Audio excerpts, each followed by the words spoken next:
भोजवंशी सत्राजित द्वारकापुरी में रहता था। वह सूर्य का परम भक्त था, इसलिए सूर्य की आराधना में हमेशा तत्पर रहता था। सूर्य देव उसकी आराधना से बड़े प्रसन्न हो गए और उन्होंने सत्राजित को अपने लोक का दर्शन करवाया। उसकी भक्ति से प्रसन्न होकर सूर्यदेव ने सत्राजित को स्यमंतक मणि दे दी। सत्राजित उसे अपने गले में धारण कर द्वारका लौट गया।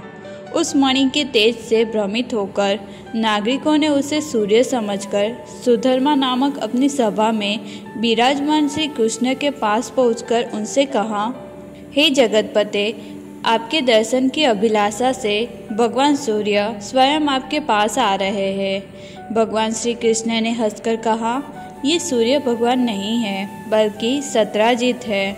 भगवान सूर्य के दिए हुए स्यमंतक मणि के तेज से वो प्रकाशित हो रहा है। उसके बाद सत्राजित ने ब्राह्मणों को बुलाकर उस मणि का पूजन किया और उसे अपने घर में स्थापित कर दिया। वह मणि जहाँ रहती है उसके प्रभाव से वहाँ किसी प्रकार की महामारी, दुर्भिक्ष तथा प्राकृतिक संकट नहीं आती और वह मणि नित्य 8 बार स्वर्ण दिया करती है। 1 बार यानी 20 तोला। एक दिन सत्राजित के भाई प्रसेन ने उसे अपने गले में धारण कर वन की ओर प्रस्थान किया। वह वन में सिंह ने उसे मारकर वह मणि स्वयं ले ली।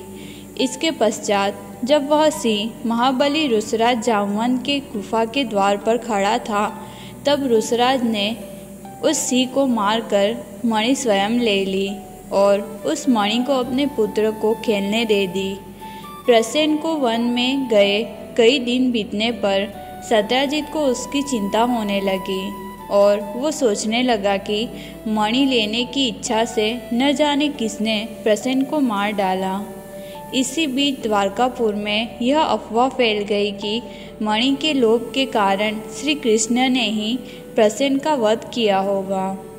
श्री कृष्ण ने अपने विषय में अक्षय की यह बात सुनी तो उन्होंने अपने ऊपर लगे हुए कलंक के परिमार्जन हेतु प्रसेन को ढूंढने के लिए नागरिकों के साथ प्रस्थान किया।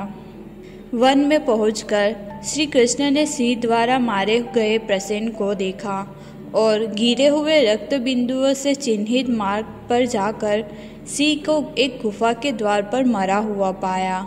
श्री कृष्ण ने नगरवासी को द्वार पर ही खड़ा रखकर वे स्वयं मणि की खोज में गुफा में प्रवेश किए। भीतर जाकर श्री कृष्ण ने रुसराज के पुत्र को मणि धारण किए देखा और जब उस मणि को छीनना चाहा, इस पर उसकी पत्नी भयभीत होकर चिल्लाने लगी। अपनी पत्नी की आवाज़ सुनकर जामवंत तुरंत वहां आ गए और अपने स्वामी श्री कृष्ण के साथ दिन रात युद्ध करने लगे। इस प्रकार 27 दिनों तक यह भयंकर युद्ध हुआ। द्वार पर खड़े नागरिकों ने श्री कृष्ण का 12 दिनों तक प्रतीक्षा की। इसके बाद वे भयभीत होकर द्वारका लौट गए और वहां पहुंचकर उन्होंने सभी से सारा वृत्तांत कहा। जब वसुदेव जी को अपने पुत्र का यह समाचार मिला तो वे महान शोक से मूर्छित हो गए। फिर वे सोचने लगे कि मेरा कल्याण किस प्रकार से हो। उस समय देवर्षि नारद वहाँ प्रकट हुए। वसुदेव जी ने उनकी विधिवत पूजा की। नारद जी ने जब उनसे कुशल से पूछा तब वसुदेव जी अपनी व्यथा उन्हें बताते हुए कहने लगे, मेरा प्रिय पुत्र श्री कृष्ण प्रसेन की खोज में वन में गया है। प्रसेन को मरा हुआ पाकर सिंह की खोज में गुफा तक जा पहुंचा। सिंह को गुफा के द्वार पर ही मरा हुआ पाया। इसके पश्चात नागरिकों को द्वार पर रोककर स्वयं अंदर चले गए। बहुत दिन व्यतीत हो गए परंतु अभी तक मेरा पुत्र नहीं लौटा। आप कोई ऐसा उपाय बताइए जिससे मैं अपने पुत्र को प्राप्त कर सकूं। नारद जी ने कहा, आप अंबिका देवी की आराधना कीजिए। उनकी कृपा से आपका शीघ्र ही कल्याण होगा। देवी की महिमा बताते हुए नारद जी ने कहा, देवी के अतुलित महात्म्य का विस्तार पूर्वक वर्णन करने में कौन समर्थ है। वे सच्चिदानंद स्वरूपा और परात्परतरा देवी है, जिनके द्वारा यह जगत व्याप्त है, जिनकी आराधना से ही ब्रह्मा इस सृष्टि की रचना करते हैं, जिनका स्तवन करके भगवान विष्णु मधुकैटभ के भय से मुक्त हुए और उन्हीं की कृपा से वे विश्व का पालन पोषण करते हैं, जिनके कृपा कटाक्ष मात्र से भगवान शंकर जगत का संहार करते हैं और जो संसार के बंधन की कारण रूप है, वे ही मुक्ति प्रदान करने वाली है। अतः अब नवरात्र विधान के अनुसार जगदम्बा की विधिवत पूजा करके 9 दिनों में इस श्रीमद् देवी भागवत पुराण का श्रवण कीजिए, जिसके प्रभाव से अब शीघ्र ही अपने पुत्र को प्राप्त कर लेंगे। वसुदेव जी की विनंती से नारद मुनि ने श्रीमद् देवी भागवत की कथा का आरंभ किया। 9वें दिन कथा की समाप्ति होने पर वसुदेव जी ने श्रीमद् देवी भागवत ग्रंथ तथा कथावाचक दोनों की प्रसन्नता पूर्वक पूजा की। उधर श्री कृष्ण तथा जामवंत के बीच चल रहे युद्ध में श्री कृष्ण के मुष्टि का प्रहार से जामवंत का शरीर अत्यंत शिथिल पड़ गया था।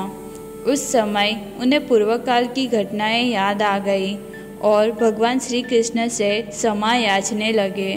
फिर कहने लगे, आप ही मेरे प्रभु राम हैं, मेरे अपराध को क्षमा कीजिए, मैं आपका सेवक हूँ, आपके कार्य के लिए मुझे आदेश दीजिए। श्री कृष्ण ने कहा, हे ऋषराज, हम इस मणि की खोज में इस गुफा तक आए हैं। ऋषराज जामवंत ने श्री कृष्ण की विधिवत पूजा की और स्यमंतक मणि तथा अपनी पुत्री जामवती उन्हें प्रसन्नतापूर्वक अर्पित कर दी।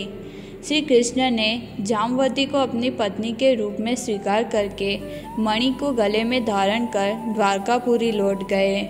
उधर द्वारका में वसुदेव जी श्रीमद् देवी भागवत पुराण कथा की समाप्ति के दिन ब्राह्मणों को भोजन कराया तथा दक्षिणाओं से उन्हें संतुष्ट किया। जिस समय वे ब्राह्मण वसुदेव को आशीर्वचन प्रदान कर रहे थे, उसी समय भगवान श्री कृष्ण मणि धारण किए हुए पत्नी जामवंती के साथ वहां आ पहुँचे। वसुदेव जी, नारद मुनि और सभी नगरवासी उन्हें देखकर आनंदित हो गए। जो मनुष्य निष्कपट भक्ति एवं शुद्ध हृदय से भगवान के इस विख्यात तथा कलंक नाशक चरित्र का पाठ एवं श्रवण करता है, वह पूर्ण सुखी हो जाता है। जगत में उसकी सभी कामनाएं पूर्ण हो जाती है तथा मृत्यु के अनंतर वह मोक्ष पद प्राप्त करता है।